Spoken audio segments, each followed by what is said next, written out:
할렐루야. 여러분, 우리 하나님은 우리에게 복 주기를 원하십니다.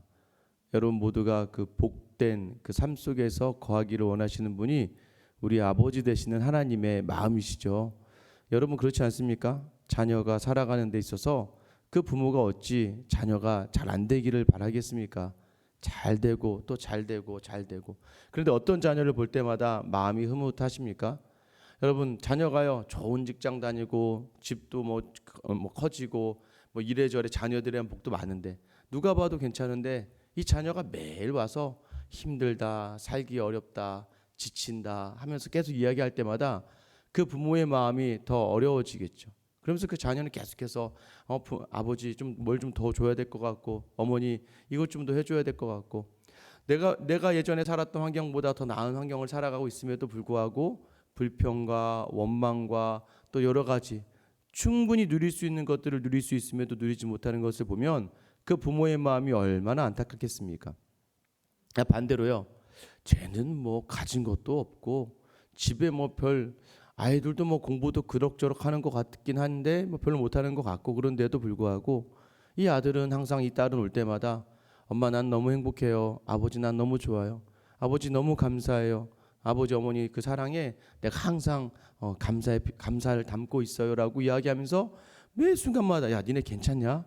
니네 괜찮냐? 하는데 이 자녀는 계속해서 너무 감사해요. 낳아주셔서 감사하고 길러주셔서 감사하고 지금 제가 부족해서 어머니 아버지 죄송해요. 좀 더 좋은 걸 해드릴 수 있는데 제가 드리지 못해 죄송하지만 저희끼리는 항상 즐겁게 잘 지내고 있어요 라고 한다면 여러분이 부모의 심정에 봤을 때는 어느 쪽이 좀 더 여러분 마음이 더 푸근해지시겠습니까? 우리가 가장 놓치고 있는 것이 무엇이냐면 하나님은 우리에게 이미 복을 주셨어요. 여러분 그거는 저나 여러분에게 부정할 수 없는 확신 하나님의 은혜입니다. 어떤 복을 주셨습니까? 일단 생명을 건져 주셨어요. 여러분 믿으시죠? 여러분을 죽음에서 생명으로 인도하신 분이 하나님이신데 그 죽음에서 생명으로 인도하시면서 하나님은 자기 아들 예수 그리스도를 십자가에 못 박혀 돌아가게 하셨다고요. 그거 하나면 되는 건 아닌가요? 오늘 죽어도 천국에 간다는데 여러분 무엇이 더 두려우시고 무엇이 더 망설이십니까? 그러니까 우리의 믿음이 더해질 때 거기에 초점이 맞춰져야 될 때 우리 안에 뭐가 일어나는 거예요? 그때부터 감사가 일어나기 시작하는 겁니다. 여러분 보세요. 어떻게 바라보느냐가 달라지는 거라니까요. 복을 건져 올릴 수 있는 사람이 내일의 복도 건져 올리는 거예요. 오늘 건져 올려야 내일도 건져 올릴 거 아닙니까? 제가 항상 이야기하는 건 똑같은 상황을 봐도 믿음의 눈으로 바라보는 사람은 이것은 내게 하나님이 주신 것이다 라는 것으로 믿음으로 바라보며 복을 건져 올리는 거예요. 그러기 위해서 필요하다는 게 어제 설교 말씀을 통해서 어떤 말씀이라 했어요? 말씀에 집중하는 건 무엇입니까? 하나님에게 집중하며 살아가는 것을 이야기하는 거예요. 그러니까 이 모세가요, 가나안 땅에 들어가기 전에 이제 오늘 5장부터는 두 번째 설교입니다. 1장부터 4장까지는 첫 번째 설교였어요. 이 설교를 무려 3번이나 반복해서 합니다. 3번이나 한다는 얘기는 뭐예요?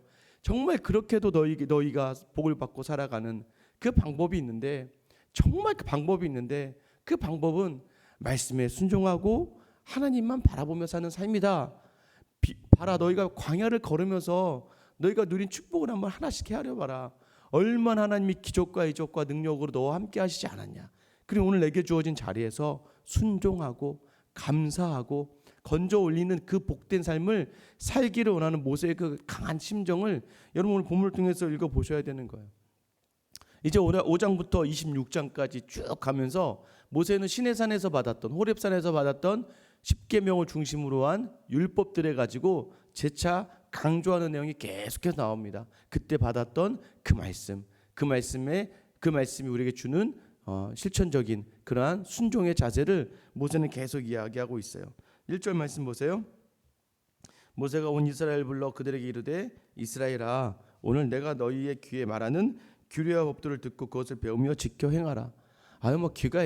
귀가 막 따갑도록 계속 규례와 법도를 지켜라. 얼마나 모세가 강조하고 있습니까? 정말 이거 잔소리예요, 잔소리하는 거예요. 그런데 모세가 정말 믿음을 담아 우리에게 주는 잔소리죠. 규례와 법도를 듣고, 이게 복이죠. 여러분 그 하나님이 주신 말씀이 들렸다는 게 복 아닙니까? 여러분 이 새벽에 나와서 말씀이 들린다는 건 복이에요. 하나님의 음성이 들리는 거예요. 여러분 세상 사람들 중에서는 믿고 싶어도 믿을 수가 없는 거예요. 믿을 수 없어요. 그런데 우리에게는 들을 수 있다는 거예요. 들을 수 있다는 거예요. 이 비유를 이제 예수님이 얘기하시면서 세상에게 내가 감추었고 너희에게만 듣게 하였다. 자, 들었어요. 자, 듣는데 중요한 건 듣다 보니까 제자들도 사실 못 깨닫는 게 많습니다. 그래서 예수님께 자꾸 물어요. 아, 이건 뭐예요, 예수님? 또 예수님이 제자들이 못 알아들을까 봐 이야기해 주세요. 그러니까 그게 뭐예요? 배워야 된다는 거예요. 말씀을 듣고 말씀을 배워야 돼요. 근데 여러분 우리가 대부분요 연세가 드시면서 배우는 걸 싫어해요. 왜냐면 다 내가 배웠다고 내가 다 안다고 생각을 하는 게 있어요. 그러나 배우셔야 돼요. 저도 끊임없이 공부합니다. 끊임없이 저도 책을 읽어야 되고 끊임없이 저도 말씀을 보고 끊임없이 연구를 해요. 왜요? 저도 그러면서 배우는 거예요. 그러면서 한 15년 전 제 설교 첫 설교를 보면요, 막 부끄러워 죽고 싶을 때가 있습니다. 첫 설교를 가끔 제가 틀어요. 제가 그 청년 간사를 하다가 이제 처음으로 이제 전도사 사역을 나가기 전에 이제 목사님께서 제 은사 목사님께서 너 사역 나가면 설교해야 되니까 이제 설교해봐라 해서 설교를 시켜주신 거예요. 나름대로 도서실에서 책 갖다 놓고 준비하고 했는데 거기에서 보면서 제가 보면서 그때 어떻게 저 말씀을 저렇게 설교했지? 라고 할 정도로. 그러니까 지금 예전에 전도사 시절 또는 처음에 강도사 처음 초반에 목사했던 시절에 설교를 저는 종종 듣습니다. 그러면서 그때 그때 성도님들이 잘 참아주셨구나 하는 생각을 많이 해요. 저도 계속해서 부단하게 노력을 하는 거죠. 배우는 거예요. 그다음에 어떻게 해요? 배웠으면 지켜 행해야 된다고 말씀드렸잖아요. 제가 말씀드렸죠. 어제 제 직분자 교육 때도 말씀드렸지만 말씀 성경의 목적이 뭐라고요? 성경의 목적은 우리에게 영생, 구원에 이르는 지혜를 주시고 또 하나는 뭐라고 얘기했습니까? 온전하게 되기 위하여, 성도로서 온전한 삶을 살기 위하여라고 얘기했어요. 그럼 영생이 주어진 사람이 온전함을 쫓아야 돼요. 그래서 다른 것들은 중요하지 않아요. 성경에서 다른 호기심의 이야기는 중요한 게 아니라 어떻게 내가 온전하게 되는가? 이것은 뭐예요? 내 말이 변하고 내 행동이 변화되는 거예요. 이게 뭐예요? 성품의 변화가 일어나는 거예요. 물론 태어나면서부터 도덕적으로 성품이 좋아 보이는 분들이 있지만 여기 교회는요 죄인들의 모임이라 여러 사람들이 다 모여들고 이왕이면 더 센 죄인이라 좋습니다. 막 세야 돼요. 막 마음대로 해야 돼요. 막 욕도 막 잘하고 막 세상에 거친 파도를 경험하다가 여기 온유하다라는 이 온순하다, 그러니까 온전해진다는 그 온전과 온유의 핵심은 뭐냐면 야생마예요. 야생마. 세상에선 야생마예요. 아무도 감당할 수 없고 길들일 수 없는 야생마를 그 조련사가 그 야생마를 훈련시켜요. 그 조련사가 예수님이죠. 예수님의 말씀 앞에서는 세상에 그 아무도 제어할 수 없는데 말씀 앞에서 온순해지는 그 야생마와 같은 그 모습을 온유하다라고 이야기하거든요. 그러니까 우리가 온유하다는 게 그냥 착한 게 아니에요. 세상에는 아무도 감당할 수 없는데 말씀 안에서 하나님 앞에서 순종하고 말씀 앞에서 무릎 꿇고 말씀 앞에서 기도하는 사람. 그러니까 제가 이전에 한번 설교 때 얘기했잖아요. 예전에 교회에 여기 간사님이 한 분 계셨습니다. 청년부 간사예요. 근데 제가 보면 이제 우리 교회로 치면 한 도주영 집사님 같은 분이신데 이제 그분은 더 덩치도 컸고 막 190에 막 지금도 가끔 이제 연락 주시는데 자기 돈 300만 원 가지고 장인어른에게 빌린 300만 원 가지고 정말 자수성가해서 사업을 막 이렇게 일으켰던 형제예요. 근데 이 형제도 고집이 세고 워낙 의가 강하다 보니까 제가 청년 사역하는 뭐 하나마다 계속해서 딴지를 거는 거예요. 제가 참다가 그때 저도 이제 막 다혈질적이고 막 열정적이다 보니까 불러다 놓고 이제 청년부 간사 그만둬라. 못하겠다 내가 당신하고는 그만둬라 라고 얘기했는데요. 그분도 좀 충격을 받았죠. 근데 그 다음날부터 새벽에 와서 막 군포에서부터 용산까지 와서 딱 구석에서 무릎 꿇고 계속 기도하는 거예요. 계속 기도하는. 그래서 왜 왔지 했는데 계속 기도하는 거예요. 그러다가 한 4일째 되니까 전화가 오더라고요. 목사님 죄송합니다. 제가 잘못했어요. 제가 보면서 왜 이러지? 뭐 잘못했다는데 제가 뭐라고 하겠습니까? 근데 그 다음부터 사업을 하다가도 뭐 상대방 거래처에서 뭐 접대를 해야 된다 그럼 냉정하게 거절합니다. 그래서 어떻게 해요? 군포에서부터 용산으로 새벽 기도를 나와요. 무릎 꿇고 머리 박는 거예요. 그러니까 제가 보면서 그 집사님의 복이 뭐냐? 마음이 어렵고 답답하고 힘들면 그냥 하나님께 나와서 무릎 딱 꿇고 주어진 말씀과 기도하면서 하나님께 순종하는 게 복이더라고요.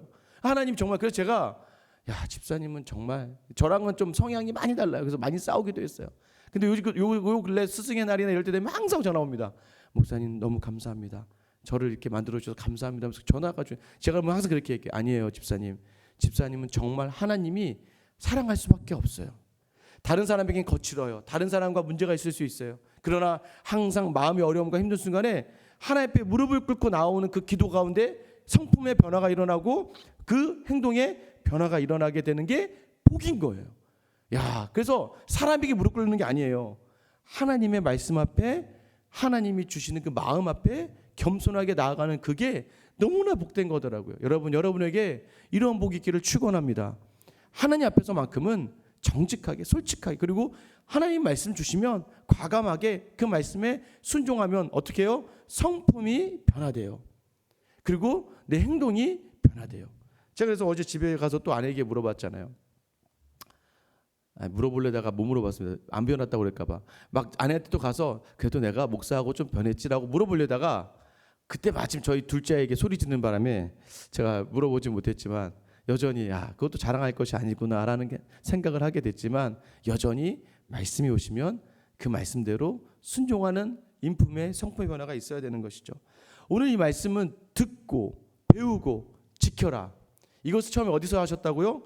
호렙산에서 하셨어요. 그러니까 40년 전에 시내산에서 하신 건데 오늘 모세는 뭐라고 이야기합니까? 3절 말씀 보세요. 이 언약은 여호와께서 우리 조상들과 세우신 것이 아니요 오늘 여기 살아있는 우리 곧 우리와 세우신 것이라.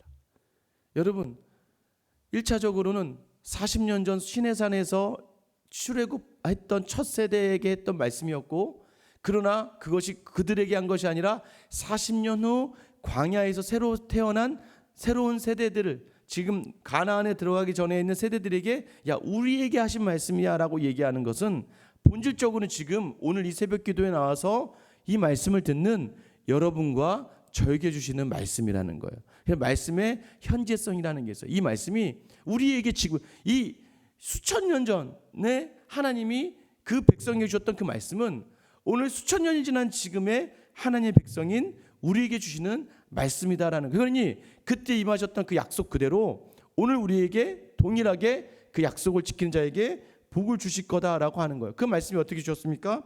4절에 보면 여호와께서 산이 불 가운데에서 너희와 대면하여 말씀하셨다라고 얘기해요. 그런데 사람들이 두려워서 하나님께 올라가기가 불 나는 막 산에 올라가기가 두려우니까 모세가 그 중간에 서서 하나님의 말씀을 대신 전하였다 하는 것이죠. 어떤 하나님의 말씀입니까? 어떻게 시작했나요? 6절 말씀 같이 한번 읽어볼게요. 6절입니다. 시작. 나는 너를 자 보세요. 처음에요. 하나님이 어떤 말씀할 때 이렇게 얘기하는 거예요. 자 보세요. 그냥 말씀이 전부라는 게 아니라 내가 너를 종되었던 애굽 땅에서 인도하여 낸 하나님이야. 이 얘기는 뭐예요? 지금 나와 하나님, 당시 이스라엘 백성과 하나님의 관계를 먼저 얘기해 주세요. 내가 너희가 종되었던 애굽 땅에서 인도하여 냈다. 우리가 종되었던 세상에서 우리를 인도하여 내신 하나님이 오늘 여러분에게 이 말씀을 주시는 줄 믿으시기 바랍니다. 어떤 말씀인가요? 7절 8절 같이 한번 읽어볼게요. 시작. 나 외에는 다른 신들을 내게 두지 말지니라. 너는 자기를 위하여 새긴 우상을 만들지 말고 위로 하늘에 있는 것이나 아래로 땅에 있는 것이나 땅 및 물속에 있는 것에 어떤 형상도 만들지 말며. 여러분 이거 익숙하시죠? 10계명이에요. 1계명과 2계명이죠. 나 외에 다른 신을 내게 두지 말라. 출애굽기 20장에서 처음 주셨던 10계명의 말씀을 신명기 5장에서 재차 강조하는 거예요. 제가 말씀드렸잖아요. 5장부터 두 번째 설교의 핵심은 시내산에 주셨던 율법, 10계명을 중심으로 한 율법에 대한 재차 강조하는 내용이라고 했잖아요. 그래서 나 외에 다른 신을 내게 두지 말고 또 너를 위하여 자기를 위하여 새긴 우상을 만들지 말아라라고 다시 한번 얘기한다는 거예요. 하나님은 그러니까 이게 여러분 놓치지 말아요. 인간의 목적이 하나님께 영광 돌리기 위함이라 제가 재차 얘기했잖아요. 누차 얘기했잖아요. 우리가 이 땅에 있는 목적은 하나님을 기뻐하시게 하고 그분에게 영화롭게 하기 위한 게 목적이에요. 그러니까 하나님은 우리가 살아가는 목적을 잃지 않기를 원하세요. 그 목적의 핵심은 나만 바라봐요. 나만 바라봐. 여러분 나만 바라봐 하는 하나님의 그 음성에 반응하셔야 돼요. 하나님만 바라보라고. 그게 복이라고 이야기하는 거예요. 그런데 우리는 하나님만 바라보다가도 어떻게 해요? 하나님과 함께 바라보는 거예요. 하나님도 바라보는 거고 세상도 바라봐요. 그러면서 어떻게 한다는 거예요? 이게 하나님이야 하면서 심지어는 이게 하나님이야 하면서 하나님 형상 없는 하나님을 우리가 마음대로 만들어낸다고 재단하고 만다고요. 그 훈련이 어떻게 됩니까? 그것이 기본이 우리가 말하는 하나님을 우리 마음대로 만들어내. 이게 하나님이 만들어지지 않으면 원망이 일어나는 것이죠. 근데 그러지 말아라. 그러지 말아라. 그러면 누가 죽는 거야? 너희가 죽는 거야 라고 이야기하는 거예요. 왜요? 9절 말씀 보세요. 그것들에게 절하지 말며 그것들을 섬기지 말라. 나 내 하나님 여호와는 질투하는 하나님인즉, 그죠? 하나님은 질투하신다고요. 그러니까 그것들을 경배하고 섬기지 말아라. 근데 중요한 건 뭐예요? 만약 네가 그렇게 하면 나를 미워한다라고 얘기해요. 네가 여러분 보세요. 제가 우리 권사님도 좋고 권사님도 좋아요. 그럼 맞죠? 권사님도 좋고 권사님도 좋죠. 이거는 인간관계에서는 허용이 돼요. 그러니까 우리 인간적인 개념. 그러니까 인본주의적으로 얘기하는 거. 여러분 우리가 자유주의의 핵심이 무엇입니까? 자유주의라는 개념은 뭐냐면 하나님도 섬기고 인간들도 이해해줘야 돼라고 하면서 인간적인 생각들을 하나님만 섬겨야 될 생각에 싹 가지고 교묘하게 가지고 들어오는 거예요. 그러니까 제사도 좀 드려도 되고 뭐 해도 되고 하면서 교묘하게 가지고 들어와서 하나님도 섬길 수 있고 재물도 섬길 수 있어라고 이야기하는 그러한 자기를 위한 것들을 이것을 우리가 문제 삼는 것이죠. 이건 뭐다? 결국엔 하나님만 바라보지 않는 것은 하나님을 미워하는 것이다라고 얘기하는 거예요. 하나님만 섬기지 않는 것을 하나님 나를 너희가 미워하는구나 라고 얘기하는 거예요. 이 미워하는 자에게는 어떻게 한다고요? 죄를 갚아줄 거야. 어떻게 해요? 아버지로부터 아들에게 3, 4대까지 있게 하겠다. 이건 무엇입니까? 여러분 맞아요. 제가요. 이게 여러분 어쩔 수 제가 이제 우리 자녀들 보면 깜짝깜짝 놀라지 않습니까? 어제도 왜 혼냈냐면 이 둘째가 셋째에게 막 화를 내는데 막 거칠게 화를 내. 저리 가! 막 하면서 화를 내는 거예요. 그래서 너 뭐라 했어? 동생한테 확 혼냈는데 제가 이제 아내에게 물어보기 전이었는데 그러다가 안 물어봤죠. 왜냐면 거의 제가 자기를 혼내는 것처럼 동생을 혼내고 있는 거예요. 말투나 이런 게 제가 아들을 혼내는 것처럼 아들이 그 동생을 혼내고 있더라고요. 그 뭐예요? 여러분 보세요. 하나님이 기뻐하지 않는 내 분과 화와 노를 누가 그대로 답습해서 받아간다는 거예요? 자녀들이 그대로 가져간다는 거예요. 그러니까 내 죄가 어떻게 나도 모르게 이건 하나님이 주시고자 한 게 아니라 하나님이 어쩔 수 없이 내가 그렇게 행하는 것을 내 자녀들이 그대로 고스란히 가져가는 거예요. 그러다 보니까 어떻게 되는 거예요? 그 죄가 고스란히 그 자녀들에게 갚아질 수밖에 없는 것을 이야기하는 거예요. 여러분 우리가 되게 조심해야 돼요. 여러분 이거는 확실하게 기억해야 됩니다. 죄의 싹은 사망인데 사망은 예수 그리스도로 말미암아 이미 우리에게 해결되었지만 여러분 기억하셔야 돼요. 죄의 싹은 있어요. 왜냐하면 공의의 하나님이시기 때문에 믿지 아니하는 자들도 그런 그 죄를 지었을 때 벌을 하시는 하나님께서 믿는 자들에게도 동일하게 공의를 행하셔야 되지 않겠습니까? 그러니 우리가 죄짓지 말아야 된다는 건 바로 그 두려움, 하나님에 대한 두려움으로 살아야 된다는 걸 얘기하는 거예요. 하나님 반드시 값을 치르세요. 이거는 여러분 공의의 하나님, 사랑의 하나님이기 전에 공의를 행하셔야 되기 때문에 우리에 대해서 생명에 대해서는 반드시 구원을 주시지만 우리가 가지고 인간적인 죄에 대해서는 반드시 갚으신다는 거예요. 그러니까 여러분 내 죄다라고 하는 그 표현들이 나오게 되니까 조심하시라는 거예요. 여러분 우리가 그래서 굉장히 두렵고 떨리는 마음으로 하나님 앞에서 하루하루를 도덕적으로 또는 우리가 하나님 앞에서 선을 행하며 살아야 되는 이유가 바로 여기 안 그러면 누가 너희의 자녀들에게 그 죄가 전달되는 거야 라고 이야기하는 거예요. 그러나 10절 말씀 보세요. 그러나 같이 한번 읽어볼게요. 시작. 나를 사랑하고 내 계명을 지키는 자에게는 천대까지 은혜를 베푸느니라. 천대 은혜. 네가 한번 나를 사랑해라. 하나님만 바라봐라. 그리고 내 계명을 지켜봐라. 그럼 내가 너에게 천대까지 은혜를 줄게. 그래서 제가 이 말씀 어떻게 해석했습니까?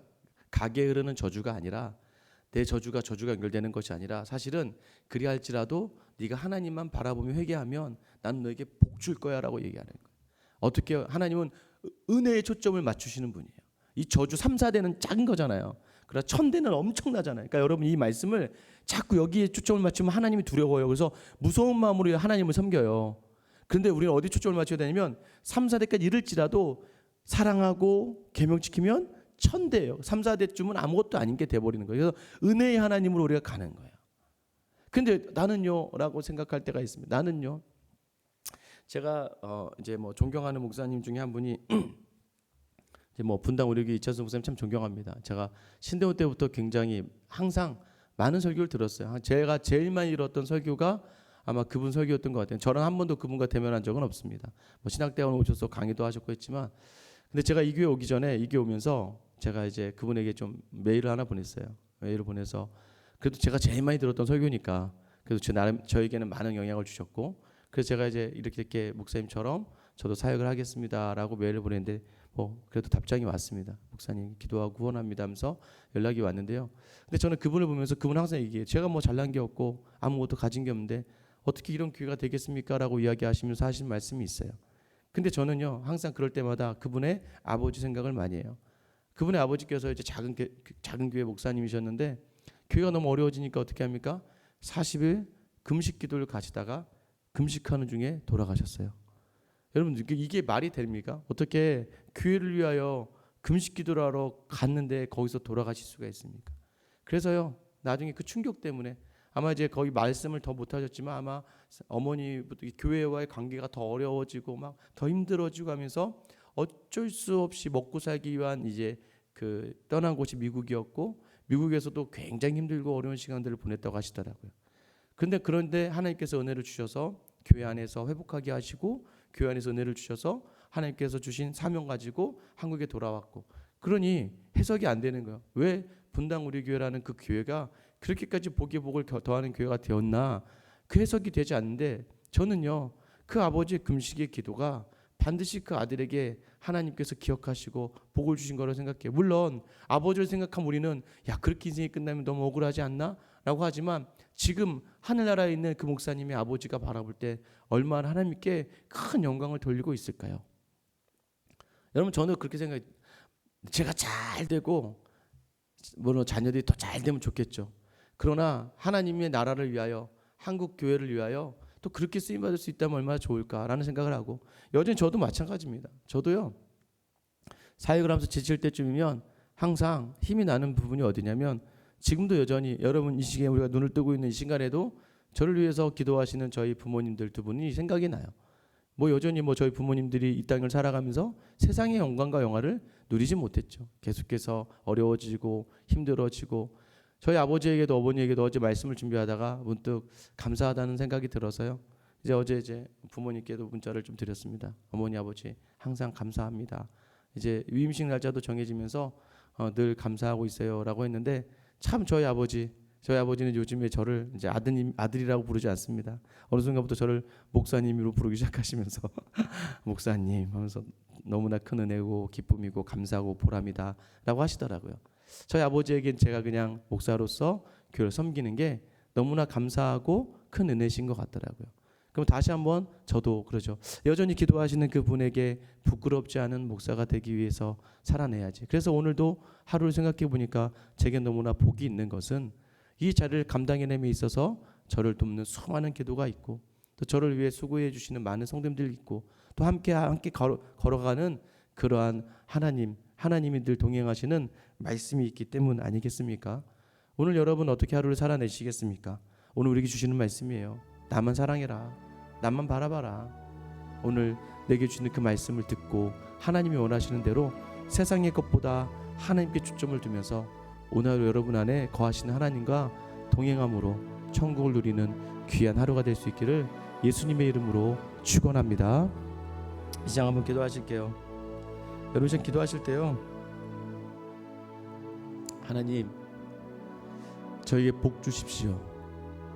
오늘 내가 말씀을 듣고 배울 수 있는 복을 주시고 배우고 지키게 하는 복을 주시고, 무엇보다도 하나님 내가 이 땅을 잘 살아가고 하나님을 잘 믿고 하나님을 최선을 다해 섬기는 것이 아니라 말씀대로 말씀처럼 말씀만 따라가며 하나님과 동행하는 하루가 되게 해달라고 여러분 기도하셨으면 좋겠어요. 그리고 하나님 나로 하여금 내 말씀에 순종의 그 모습이 하나님의 영광을 보게 해주세요.